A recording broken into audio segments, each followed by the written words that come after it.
नमस्कार, दोपहर 2 बजे के समाचारों में आपका स्वागत है। मैं हूं पूजा पांडे। समाचारों में सबसे पहले नजर डालते हैं हेडलाइंस पर।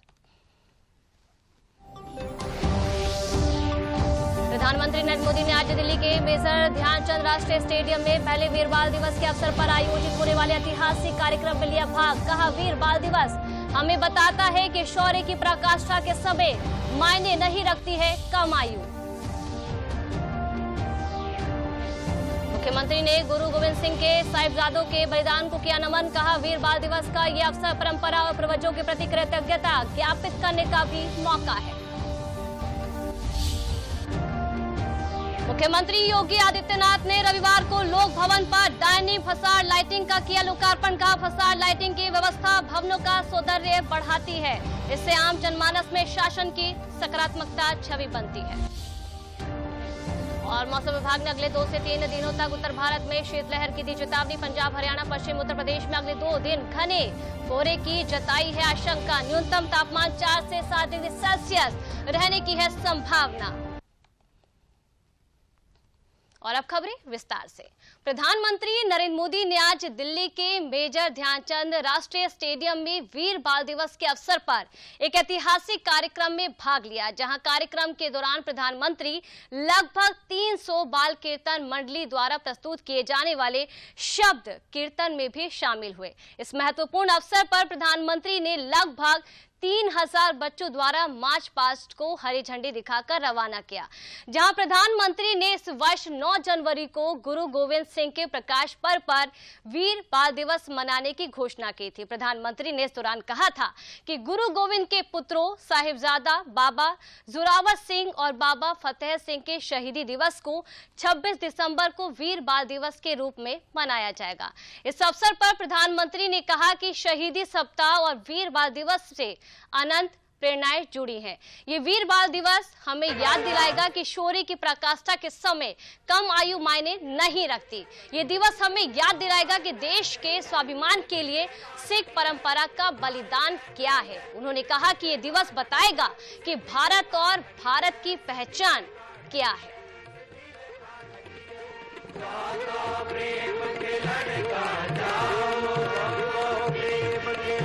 वीर बाल दिवस हमें बताएगा कि भारत क्या है, भारत की पहचान क्या है।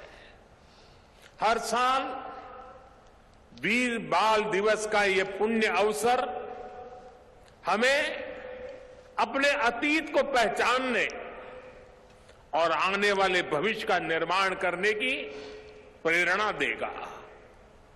भारत की युवा पीढ़ी का सामर्थ्य क्या है, भारत की युवा पीढ़ी ने कैसे अतीत में देश की रक्षा की है, मानवता के कितने घोर प्रघोर अंधकारों से हमारी युवा पीढ़ी ने भारत को बाहर निकाला है।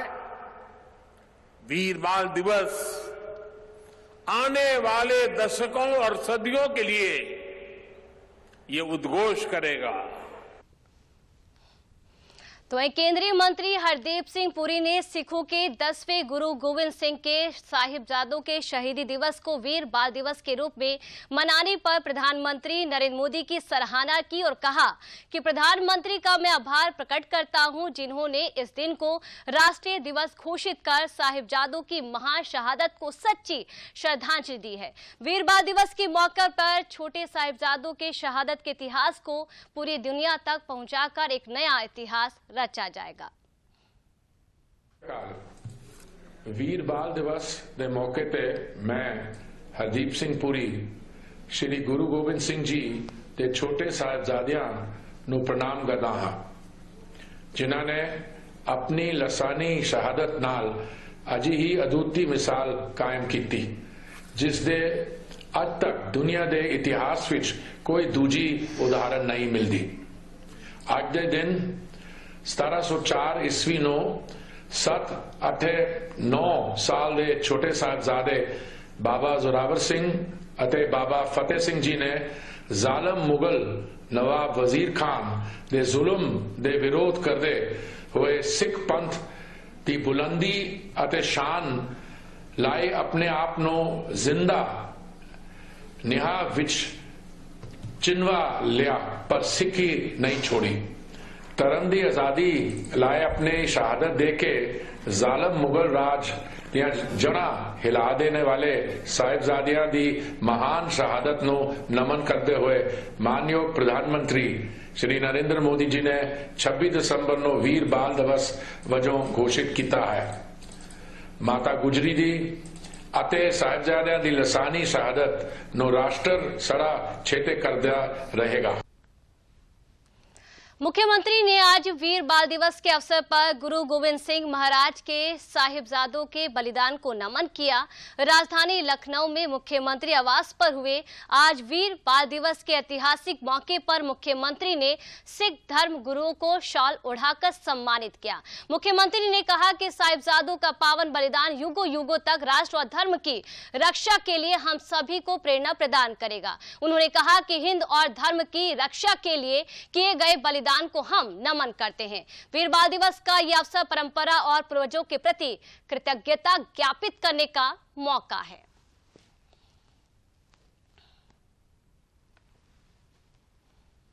सिखों के 10वें गुरु गोविंद सिंह के 4 साहिबजादों की याद में 26 दिसंबर को वीर बाल दिवस घोषित किए जाने के प्रधानमंत्री नरेंद्र मोदी के निर्णय का सिख समुदाय ने स्वागत किया है। जहां गुरु गोविंद सिंह की जयंती के उपलक्ष्य में सुल्तानपुर नगर में निकली शोभा यात्रा के दौरान पंच प्यारे हरप्रीत सिंह ने कहा कि प्रधानमंत्री नरेंद्र मोदी का ये कदम सराहनीय है। जहां शोभा यात्रा के दौरान अमृतसर से आए युवकों ने पूरे नगर में हर नुक्कड़ चौराहों पर हैरत अंगेज कारनामों को दिखाकर गोविंद सिंह की बहादुरी और बलिदान को याद किया। पंच प्यारे हरप्रीत सिंह ने कहा कि वीर बाल दिवस मनाने के पीएम के निर्णय से सिख इतिहास को मजबूती मिलेगी और आने वाली कई पीढ़ियां 10वें गुरु गोविंद सिंह जी के परिवार की शहादत को याद रखेंगी।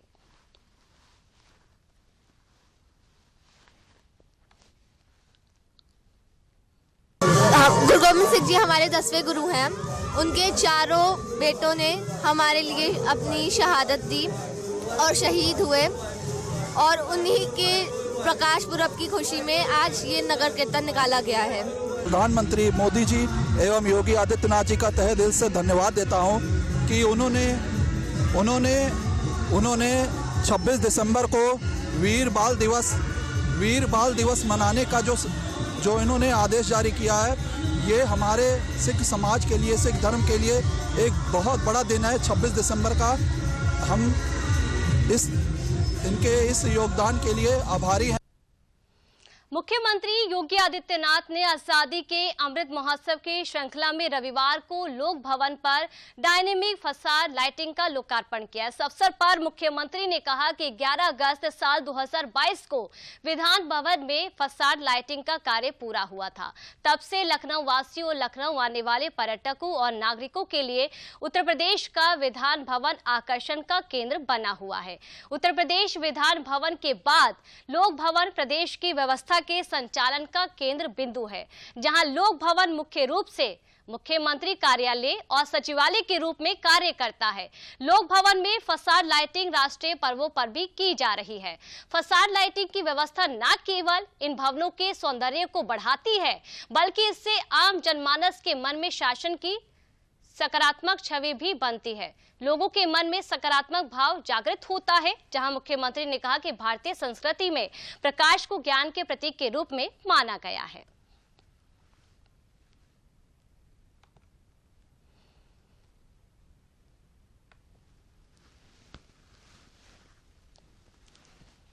पूरे देश ने पूर्व प्रधानमंत्री श्री अटल बिहारी वाजपेयी जी की पावन जयंती को सुशासन दिवस के रूप में मनाया है।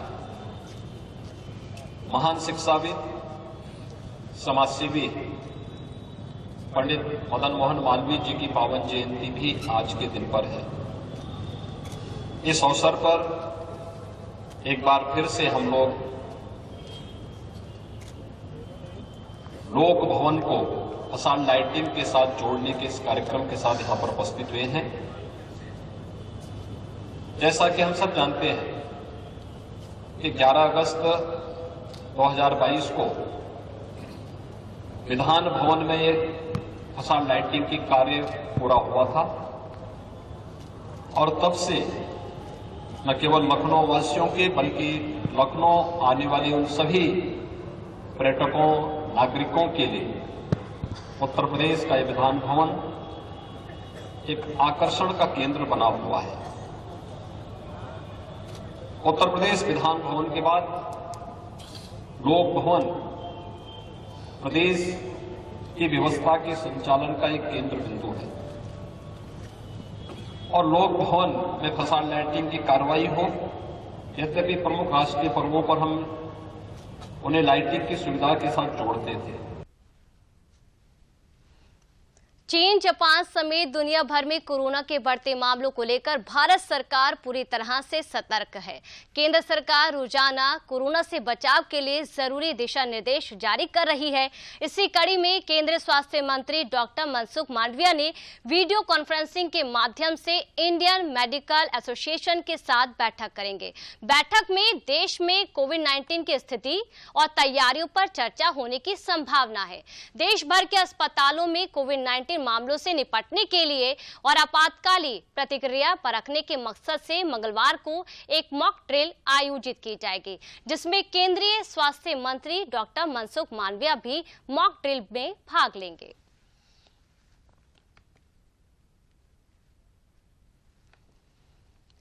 वहीं देश के उत्तर भारत राज्यों में शीतलहर का प्रकोप जारी है। रविवार को राष्ट्रीय राजधानी दिल्ली में न्यूनतम तापमान 5.3 डिग्री सेल्सियस दर्ज किया गया। गिरते तापमान के साथ ही उत्तर भारत में ठंड तेजी से बढ़ती जा रही है। वहीं कोहरा भी तेजी से घना होता जा रहा है। जहां पहाड़ी इलाकों में तापमान काफी गिर गया है, इसका असर दिल्ली में भी देखने को मिल रहा है।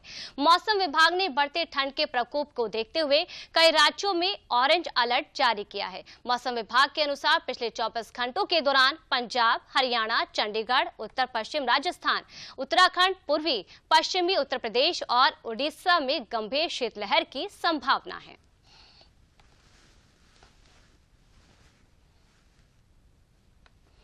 नेपाल की राष्ट्रपति विद्या देवी भंडारी ने पुष्प कमल दहल को नया प्रधानमंत्री नियुक्त कर दिया है, जहां पुष्प कमल दहल को शपथ दिलाई जाएगी। इससे पहले राष्ट्रपति से मुलाकात कर उन्होंने 275 सदस्य वाली संसद में कुल 169 सदस्यों के समर्थन का दावा पेश किया।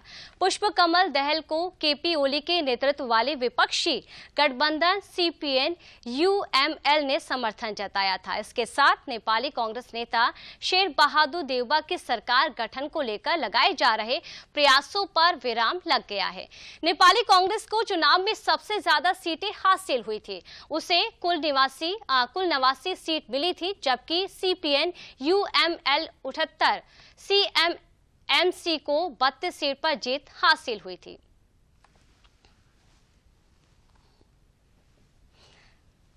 चलिए यहाँ रुकते हैं, छोटा सा ब्रेक के उस पार कुछ और खबरों का रुख करेंगे। जल्दी करो यार, प्लीज जल्दी। दूसरा कोई मैच है क्या? ऐसा ही कुछ है यार। तो बैंक आएगा आपके पास जरूरी सेवाएं लेकर, वो भी वाजिब दरों पर। सीनियर सबसे पहले। RBI कहता है जानकार बनिए, सतर्क रहिए। ब्रेक के बाद एक बार फिर आप सभी का स्वागत है। रुक करते हैं बाकी समाचारों का। आगरा में पूर्व प्रधानमंत्री भारत रत्न स्वर्गीय अटल बिहारी वाजपेयी का जन्म दिवस सुशासन दिवस के रूप में मनाया गया। इस अवसर पर बटेश्वर में 4 दिवसीय किसान मेला और कृषि प्रदर्शनी का आयोजन किया गया। जहां किसान मेला और प्रदर्शनी का उद्घाटन केंद्रीय कृषि मंत्री नरेंद्र सिंह तोमर और प्रदेश के कृषि मंत्री सूर्य प्रताप शाही द्वारा किया गया। इस दौरान केंद्रीय कृषि मंत्री नरेंद्र सिंह तोमर ने कहा कि गांव, गरीब और किसान के कल्याण के लिए ढेरों योजनाएं चलाई गई हैं। उन्होंने कहा कि कृषि मंत्रालय की जो भी योजना आती है, उस योजना का उत्तर प्रदेश में क्रियान्वयन होता है। उन्होंने कहा कि आज प्रदेश में बदलाव हुआ है और खेती के क्षेत्र में बुंदेलखंड से देवरिया जिले तक किसान की आमदनी बढ़ने के साथ कृषि उत्पादन का योगदान भी देश के लिए बढ़ रहा है। कि कृषि मंत्रालय की केंद्र सरकार की जो भी योजना आती है उस योजना का उत्तर प्रदेश में 100% क्रियान्वयन योगी जी और साई जी के नेतृत्व में किया जा रहा है। उत्तर प्रदेश में बदलाव आ रहा है। खेती के क्षेत्र में भी उत्तर प्रदेश अग्रणी स्थान प्राप्त कर रहा है। प्रदेश के कैबिनेट मंत्री आशीष पटेल कल एक दिवसीय दौरे पर मिर्जापुर पहुंचे, जहां उन्होंने अटल बिहारी वाजपेयी की जयंती पर उन्हें श्रद्धा सुमन अर्पित किए। आशीष पटेल ने मिर्जापुर में राजकीय पॉलिटेक्निक मिर्जापुर एवं राजकीय पॉलिटेक्निक राजगढ़ के वार्षिक खेलकूद वाद विवाद प्रतियोगिता एवं सांस्कृतिक कार्यक्रम का शुभारंभ किया। 2 दिवसीय कार्यक्रम 25 और 26 दिसंबर तक चलेगा।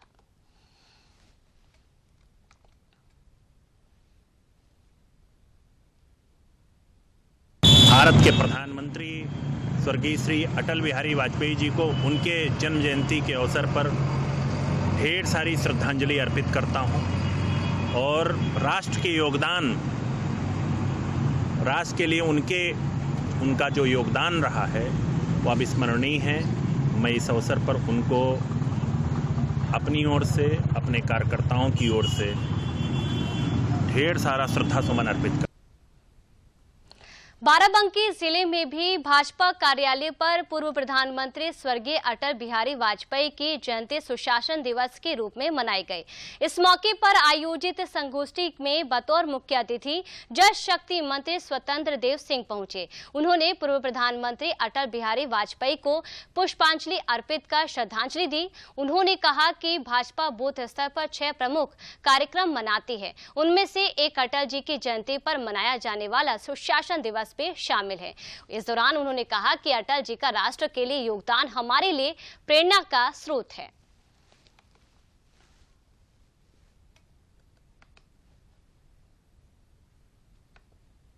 नेतृत्व हमारे कार्यकर्ता तपस्वी हैं और हम सब गरीब कल्याण के लिए काम करते हैं, गरीबों की खुशहाली के लिए काम करते हैं। ये वंशवाद, जातिवाद, परिवारवाद की पार्टियां नहीं है, ये राष्ट्रवाद की पार्टी है। एक चाय बेचने वाला देश का प्रधानमंत्री बनता है। ये बाराबंकी में भी काम करने वाला कोई कार्यकर्ता कल का प्रदेश अध्यक्ष बन सकता है और राज्य का नेतृत्व कर सकता है, देश का अध्यक्ष बन सकता है। लेकिन उस पदों पर बैठने के बाद नम्रता, विनम्रता, सरलता आनी चाहिए, क्योंकि कार्यकर्ता ही हमारे लिए सब कुछ है। कार्यकर्ता का सम्मान ही जीवन का लक्ष्य होना चाहिए और जनता जनार्दन, हम सब कार्यकर्ता मिलकर जनता जनार्दन की सेवा करना है, यही जीवन। और अब खबर शाहजहांपुर से। शाहजहांपुर में पूर्व प्रधानमंत्री स्वर्गीय अटल बिहारी के जन्म दिवस के अवसर पर पिछले 25 वर्षों से आयोजित होने वाले जनपद रत्न अलंकरण समारोह का आयोजन इस बार भी कल रविवार को नगर के गांधी भवन में आयोजित किया गया। इस अवसर पर प्रदेश के वित्त मंत्री सुरेश खन्ना ने कहा कि योगी सरकार प्रदेश में निवेश बढ़ाने के लिए विदेशों में रोड शो का आयोजन कर रही है। उन्होंने कहा कि करीब 27 वर्ष पूर्व उनके द्वारा स्वर्गीय अटल जी के जन्म दिवस के अवसर पर शुरू किए गए जनपद रत्न समारोह का आयोजन किया जा रहा है, जिसमें जनपद के हर क्षेत्र से जुड़ी विभूतियों को जनपद रत्न से सम्मानित किया जाता है। ये सम्मान समारोह जनपद की पहचान बन चुका है। इसी क्रम में इस वर्ष एथलीट और उत्तर प्रदेश के राज्यपाल आनंदीबेन पटेल की मुख्य सुरक्षा अधिकारी को इस पुरस्कार से सम्मानित किया गया है। बैठेंगे और बाकी लोग बाहर के दो पवन कुमार। उत्तर प्रदेश में योगी जी का नाम बहुत बड़ा है और लोग योगी जी के नाम पर इन्वेस्टमेंट करने के लिए तत्पर हैं। मैं 3 शहर गया था, लंदन, न्यूयॉर्क और सैन फ्रांसिस्को। सभी जगह लोगों ने उत्साह दिखाया और काफ़ी कुछ इन्वेस्टमेंट करने का वादा किया। MOU भी किए हैं और विशेष रूप से उसको मूर्त रूप 10 तारीख से लेकर 12 तारीख तक जो इन्वेस्टमेंट समिट हो रहा है, ग्लोबल इन्वेस्टमेंट समिट, उसमें वो प्रदर्शित भी होगा। 500 करोड़ रुपया PGI को सहयोग राशि सलोनी हार्ट फाउंडेशन के रूप में अपनी बेटी की याद में जो फाउंडेशन बनाया उसके माध्यम से PGI का सहयोग करने का MOU हुआ है पीजीआई में भी काम चल रहा है और वो लोग भी तैयार हैं। अटल बिहारी माननीय पूर्व हमारे प्रधानमंत्री जी के जन्म उत्सव पर ये जो प्रोग्राम होता है इसमें जो सम्मानित किया जाता है तो बहुत ही अच्छा लग रहा है ये सम्मान पा करके। Thank you sir. मैं खेलों में जो मेरा रुझान था ये बचपन से ही था। सूचना एवं प्रसारण मंत्रालय का केंद्रीय संचार ब्यूरो के क्षेत्रीय कार्यालय झांसी ने कुलदीप सरस्वती विद्या मंदिर इंटर कॉलेज में सुशासन दिवस पर आजादी का अमृत महोत्सव विषय पर चित्र प्रदर्शनी व जागरूकता कार्यक्रम का आयोजन किया। कार्यक्रम में चित्र प्रदर्शनी का उद्घाटन झांसी सदर विधायक रवि शर्मा और महापौर झांसी राम तीर्थ सिंघल ने किया। विधायक रवि शर्मा ने सुशासन दिवस पर पूर्व प्रधानमंत्री अटल बिहारी वाजपेयी को याद करते हुए कहा कि देश में सड़कों का जाल उनकी दूरदर्शिता का परिणाम है। महापौर राम तीर्थ सिंघल ने कहा कि इस प्रकार की प्रदर्शनी से जनता विशेषकर नई पीढ़ी को अपने स्वतंत्रता सेनानियों को जानने का मौका मिलता है। कार्यक्रम में एक प्रश्नोत्तरी प्रतियोगिता का भी आयोजन किया गया जिसमें 50 विजेता प्रतिभागियों को विभाग की ओर से पुरस्कार देकर सम्मानित किया गया।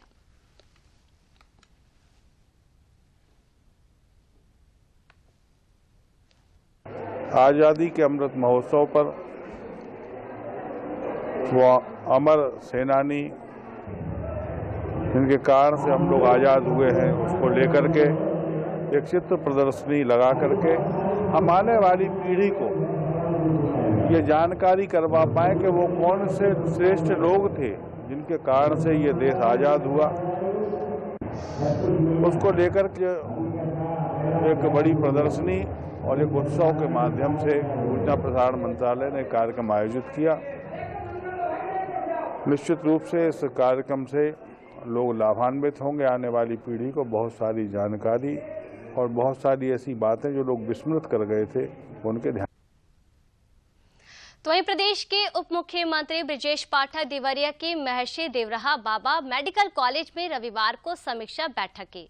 देवरिया में अखिल भारतीय विद्यार्थी परिषद के 62वें अधिवेशन में भाग लेने के बाद वे मेडिकल कॉलेज पहुंचे। उन्होंने ABVP के अधिवेशन में आए विद्यार्थियों से अध्ययन मन से करने की सलाह दी। इस दौरान उन्होंने कहा कि विद्यार्थी परिषद राष्ट्रवादी सोच का नागरिक बनाने का कार्य कर रही है। विद्यार्थी परिषद की पूर्वांचल में सदस्य संख्या 10 लाख से ऊपर है और 2023 में ये संख्या 15 लाख से अधिक होनी चाहिए और अध्ययन के साथ रचनात्मक गतिविधियों से जुड़कर राष्ट्र को मजबूती प्रदान करने में विद्यार्थी परिषद महत्वपूर्ण भूमिका अदा करेंगे।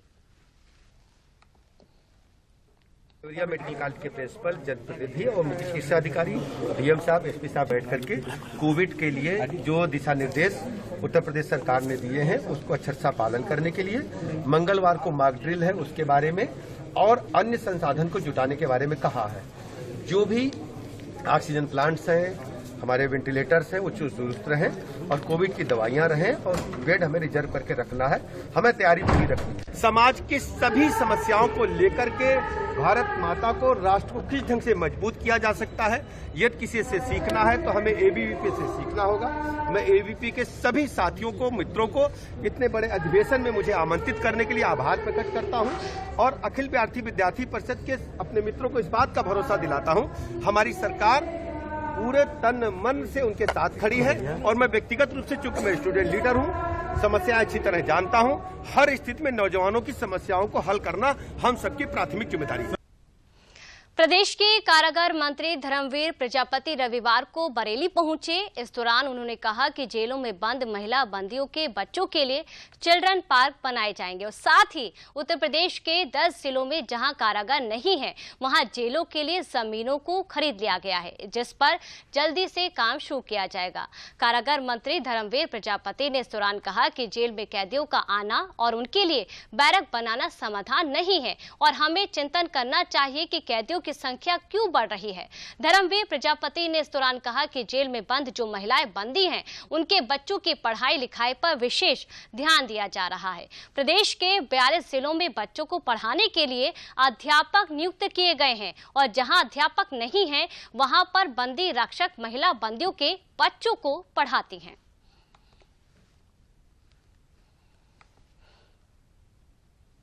अभी देखिए जो कोरोना में मिलाई बंद हो गई तो वो हमने सारी मिलाई शुरू कर दी है और व्यवस्था हमने सभी अपने जेल अधीक्षकों से कहा था कि बाहर जो परिवारजन मिलने आते हैं उनको बैठने की व्यवस्था हो, गर्मी हो तो पानी की व्यवस्था हो, ये सब सारी व्यवस्थाएं उनका भी ध्यान में रखा जाए। हम लोग उसमें प्रयास कर रहे हैं। और एक जानकारी मैं आपके माध्यम से देना चाहूँगा कि जो महिलाएं हमारी जेलों में हैं उनके साथ जो बच्चे हैं उनकी हम पढ़ाई लिखाई की विशेष ध्यान में रख रहे हैं और 42 जेलों में टीचर नियुक्त हैं और जहाँ टीचर नहीं है वहाँ हमारी जो बंदी रक्षक महिलाएं हैं उन बच्चों को पढ़ाती हैं और उन बच्चों के खेलने कूदने की चिल्ड्रन पार्क हम जेलों में बनवा रहे हैं। ये भी हमारा प्रयास है। और अब खबर हापुड़ से। हापुड़ में रविवार को पिलखवा क्षेत्र में स्थित आनंदा डेयरी के आनंदा उत्सव में केंद्रीय राज्य मंत्री वीके सिंह ने उत्सव का उद्घाटन किया, जहां राज्य मंत्री जनरल वीके सिंह ने अलग अलग कार्यों में उत्कृष्ट प्रदर्शन करने वाले संस्था के कर्मचारियों को प्रमाण पत्र भी वितरित किए। जहां जनरल वीके सिंह ने कहा कि देश में अब बदलाव आ रहा है। उत्तरी भारत में दिन प्रतिदिन दुग्ध व्यापार में दुग्ध कंपनियां लोगों को रोजगार देने के साथ साथ व्यापार में भी नए आयाम छू रही है। देश में वाकई में बदलाव आ रहा है। अब उत्तरी भारत के अंदर भी एक क्रांति आ रही है जिससे कि हम अमूल का मुकाबला ही नहीं करेंगे, हम शायद उनसे आगे निकल जाएंगे। और मुझे पूरी आशा है कि जिस तरीके से आप चल रहे हैं, जिस तरीके से आप अपना काम कर रहे हैं, जिस तरीके से आपने ये पूरा आनंद का जो लोगों को आनंद देने का काम किया है ताकि सब लोग इसके साथ जुड़ जाएं, ये आपकी ख्याति होनी चाहिए, ये आपका काम करने का तरीका होना चाहिए। अंग्रेजी में इसको मार्केटिंग बोल लीजिए, पीआर बोल लीजिए, लेकिन ये आपकी एक विशेषता होनी चाहिए। तो मुझे पूरी आशा है कि आप जिस तरीके से अलग अलग जगह प्रयास कर रहे हैं, आप अलग अलग जगह से टेक्नोलॉजी ला रहे हैं, आप इसके अंदर सफल भी होंगे और भारत के अंदर जो प्रोडक्ट आप देंगे उसका मुकाबला और कोई नहीं कर पाएगा। महोबा जिला अस्पताल में बेहतर स्वास्थ्य सेवाएं हों, इसे लेकर स्वास्थ्य विभाग लगातार काम कर रहा है। अटल बिहारी वाजपेयी के जन्मदिन के अवसर पर जिले में किडनी मरीजों के लिए डायलिसिस सेंटर का शुभारंभ किया गया, जहां शासन द्वारा जिला अस्पताल में 10 डायलिसिस मशीन भेजी गई हैं, जिनमें से 6 मशीनों का इंस्टॉलेशन कर सांसद पुष्पेंद्र सिंह चंदेल ने डायलिसिस सेंटर का उद्घाटन किया। इस दौरान सांसद पुष्पेंद्र सिंह चंदेल ने बताया कि उत्तर प्रदेश सरकार गरीबों को निःशुल्क चिकित्सा सुविधाएं देने के लिए लगातार प्रयासरत है और इसी के तहत महोबा जनपद वासियों को डायलिसिस सेंटर की सौगात मिली है।